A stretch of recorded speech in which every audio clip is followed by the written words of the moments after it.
기대 못 미쳐 직격 이재명 지원군 등장입니다. 네, 이재명의 민주당이 되겠다라고 선언했던 이재명 후보, 이 당 내에선 선거가 코앞인데 또 너무 후보 혼자서만 이 일을 하고 있다라는 이 얘기가 나오기도 합니다. 김형 기자, 오늘 정당혁신 추진위원회가 있었습니다. 여기에서 이재명 후보 다수결의 원칙을 얘기를 하면서 의원들한테 좀 같이 일을 합시다라는 취지로 얘기를 했더라고요. 네, 그렇습니다. 이재명 후보 연일 민주당과 캠프 내부에 여러 주문을 하고 있습니다. 때로는 편지로 부탁을 하고 때로는 또 강하게 경고를 하면서 네. 일종의 양면 전술을 사용하고 있는 모습인데요.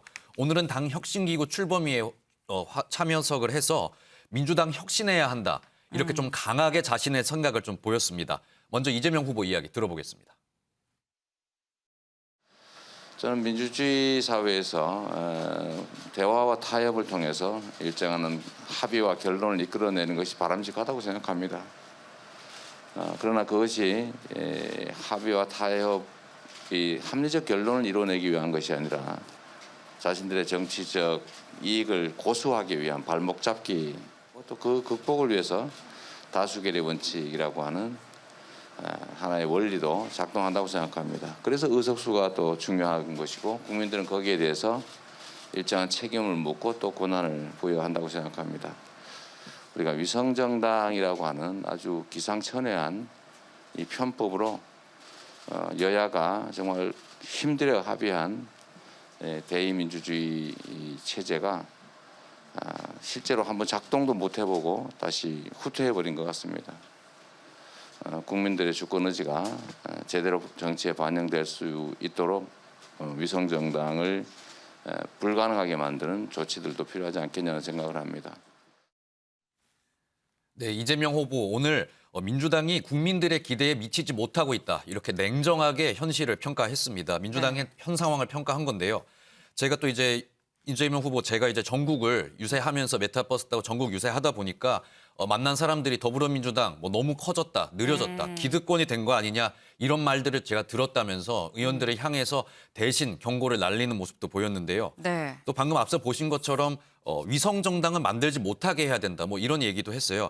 이게 지난해 총선에서 민주당이 위성 정당 만들었다가 좀 비판을 받기도 했었지 않습니까? 네. 여기에 대해서 반성의 메시지 내놓은 거로 보이는데 네. 이와 함께 지금 또 열린민주당과 합당 논의도 이루어지고 있으니까 이 준비도 본격화하겠다. 이런 메시지를 내놓은 것으로 보입니다. 네, 확실히 이재명 후보가 좀 이 그립을 세게 쥐고 가는 것 같다라는 생각이 좀 드는 대목인데, 이게 저희가 이재명 후보를 보기에는 또 한편으로는 좀 외로울 것 같기도 하다라는 생각이 드는 대목이기도 합니다. 김현 기자, 그래서인 건지 이재명 후보를 돕겠다는 지원군이 나왔습니다. 유시민 전 노무현 재단 이사장 정치 비평 안 하겠다라고 하더니 등판했습니다. 네, 그렇습니다. 유시민 전 노무현 재단 이사장이 정치 무대에 재등판을 했습니다. 유시민 전 이사장 말씀하신 것처럼 정치 관련 언급하지 않겠다. 이제 정치 평론하지 않겠다고 약속을 했었거든요. 네. 하지만 대선 국민이 치열해지다 보니까 기존 입장을 번복하고 다시 활동을 재개한 것으로 보입니다. 사실상 이재명 후보 지지를 선언하면서 선거를 돕고 있는 모양새인데요. 네. 유시민 전 이사장의 목소리 직접 들어보겠습니다. 이재명 후보는 한 인간으로서 보면 생존자죠. 그러니까 공부를 한 이유도 생존하기 위해서 했거든요. 그래서 산업화 시대를 죽지 않고 건너온 생존자예요. 발전 도상이는 뭡니까? 그 나라만 발전도상국 발전해가는 나라가 있는 게 아니고 어떤 개인도 발전해가는 사람이 있어요. 완성됐던 게 꼭 좋은 건 아니거든요. 네. 그러니까 저는 발전도상인이라고 표현한 것은 이재명 후보가 여전히 더 지금보다 나은 모습으로 갈 가능성이 있다. 과제 중심형은 어떤 뜻으로 뽑으신 거예요? 일반 원칙 가치에서 출발해서 그러니까 총론에서 강론으로 내려가는 방식이 아니고 그냥 강론을 바로 들고 나와요. 곧바로 현안이 되고 있는 과제들을 바로 들고 나와서 예. 자기 나름의 해법을 밀고 나가요. 이게 과제 중심형 또는 귀납적 사고방식이거든요. 예전의 민주당 계열의 정치 지도자들과 철학적으로 굉장히 다른 점이에요. 네, 유시민 전 이사장의 정치 평론, 정치 인터뷰는 1년 8개월 만이었다고 합니다. 네. 이 후보의 좀 장점을 극대화하고 대장동 특혜 의혹 등에 대해서는 본인이 오히려 이렇게 방어를 하는 모습이었다고 하는데요. 유 전 이사장의 좀 재밌는 이야기들을 모아보면은 일단은 이재명 후보를 생존자라고 표현을 해서 눈길을 끌었습니다. 뭐 산재를 입으면서도 살아남은 생존자고 정치 현장에서도 살아남은 생존자다 이렇게 표현을 했는데요. 이번 대선에서도 마지막까지 살아남을 거다 이렇게 응원을 하는 목소리 보였습니다. 또 이재명 후보가 완성형이 아니라 앞으로 발전 가능성이 있는 후보다 또 이렇게 치켜 세웠는데 네. 또 경기도 지사 시절부터 뭐 이재명 후보의 정책 스타일을 보면은 한 가지 과제를 생기면 이걸 바로바로 해결하는 뭐 행동형이다 이렇게 얘기를 하면서요. 실용적 해결책을 곧바로 찾아내는 스타일이다. 또 뭐 정책까지 홍보를 하는 모습 보였습니다. 유시민 전 이사장이 대중적으로 굉장히 뭐 큰 인기와 인지도를 갖고 있기 때문에 이재명 후보 입장에서는 천군만마를 얻는 것처럼 큰 힘이 될 것으로 그렇게 보입니다. 네. 윤경호 위원님, 사실 그동안 저희가 방송에서 곧 등판하지 않을까라고 예상을 했었던 민주당 인사는 이낙연 전 대표였었습니다. 근데 이낙연 전 대표가 아니라 지금 유시민 전 이사장이 갑자기 등판을 했어요.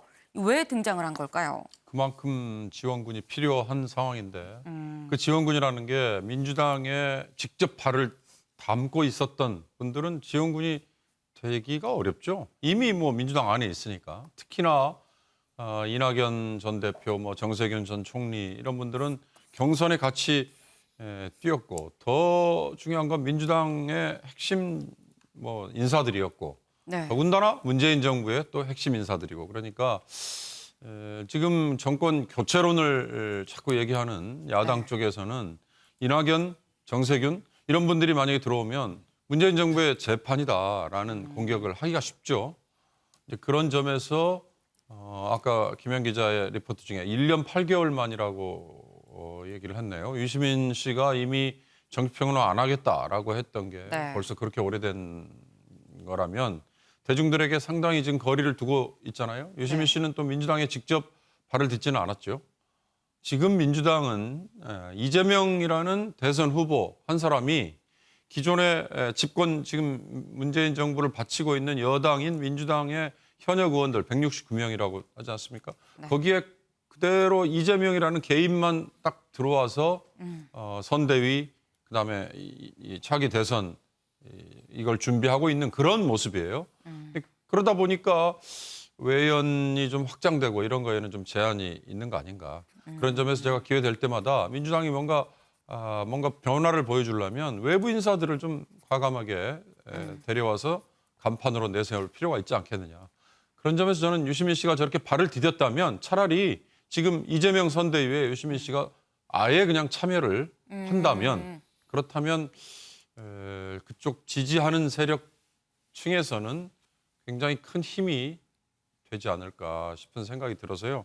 앞으로 그런 식의 뭔가 큰 획기적인 모멘텀이 마련이 되지 않으면 흔히 말하는 이재명 후보의 박스권 지지율 36%, 7% 여기서 거의 변화가 없는 이게 돌파구가 마련되기가 좀 어렵지 않을까 그런 생각이 듭니다.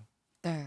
지금 이재명 후보의 어떤 외연 확장을 위해선 유시민 전 이사장의 이 등판이 굉장히 좀 도움이 될 거다라는 지금 이런 이 의견을 주셨는데 유시민 전 이사장 말고 이재명 후보를 또 측면에서 지원하는 사람이 또 있습니다. 유호정 기자. 누구죠? 네, 맞습니다. 이 자칭 윤석열 잡는 매라고 하는 이 네. 추미애 전 장관이 등판을 했습니다. 어디냐면요. 페이스북 댓글창입니다. 네. 이 맥락을 좀 설명을 하자면 윤 후보가 그제 한 예능에 출연해서 원칙주의자 아버지와의 사연을 소개를 하거든요. 네. 여기서 본인이 대학 때 공부도 안 하고 늦게까지 술 먹고 다니다가 아버지께 많이 혼났다. 네, 고무호수로 네. 맞기도 했다라고 얘기를 하는데 이 소식을 어제 열린민주당 대변인이 SNS에 올립니다. 네. 이 대학 때까지 아버지에게 맞으면서 컸다는 이 발언을 소개하면서 네. 체벌로는 아무것도 해결되지 않는다라는 글을 남기는데요.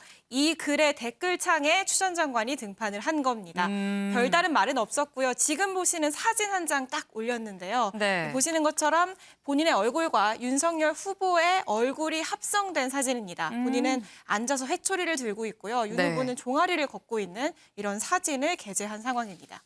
아니 근데 전 사실 이 사진을 보면은 글쎄요 합성을 정말 너무 잘했습니다. 이 윤석열 후보는 아주 기분 나쁜 듯 딱 째려보고 있고요. 이 밑에서 추미애 전 장관이 너무 자연스럽게 지금 이 회초리를 들고 있는 지금 그런 모습인 건데 사실 이 추미애 전 장관의 경우는 이 지금의 윤석열 후보를 잇게 한 어떤 1등 공신이다라는 말도 사실 있습니다. 이 추미애 전 장관의 이 과거 발언들 저희가 좀 준비를 해봤는데요. 같이 한번 들어보시죠. 야당에서 변변한 대권 후보 하나 없기 때문에 윤석열 지지율만 올라가는 거를 누군가는 탓은 하고 싶은데 일부러 그렇게 얘기하는 거 아닌가 싶고요. 한마디로 꼼 잡는 매가 두렵다라고 저는 생각을 합니다. 윤석열이 어떤 사람인가를 잘 알고 있는 사람이고 제가 지휘 감독자이니까요. 저만큼 윤 총장을 잘 아는 사람이 없기 때문에 제가 꼼 잡는 매다. 언론의 검증을 아무리 피하려고 조중동의 그 추론성을 내세운다 하더라도 필요한 문제다라는 거죠. 네, 이 추미애 전 장관 꽝 잡는 매가 나다 뭐 이런 얘기를 했었는데 소 의원님, 추미애 전 장관의 등판 이재명 후보한테 좀 도움이 될까요? 뭐 별로 도움이 안 될 것 같아요. 추미애 전 장관 하면 어쨌든 국민들이 생각하는 것은 윤석열 후보와의 대립각을 형성했던 거 그것을 많이 떠올리게 되고 네. 현재 이재명 후보가 중도로의 어떤 변화 이런 것들을 통해서 현 정부의 정책이라든지 이런 부분에 대해서도 여러 가지 좀 새롭게 가겠다 이런 얘기를 자꾸 하고 있는 이 상황에서 이제 추 전 장관이 자꾸 등장하면서 윤 후보를 비판하고 이렇게 했을 때 네. 그것이 이미지라는 것이 이제 이재명 후보가 가고 있는 방향과 좀 다른 부분들이 있기 때문에 그 최근에 조국 전 장관 부분도 마찬가지 아니겠습니까? 이런 측면들이 좀 있어서 뭐 말은 못하지만 이재명 후보로서는 그렇게 뭐 반가워하는 상황은 아니지 않을까 그런 생각이 듭니다. 네, 이재명 후보가 반가워하는 상황은 아닐 거다라는 이런 이 논평을 해주셨습니다.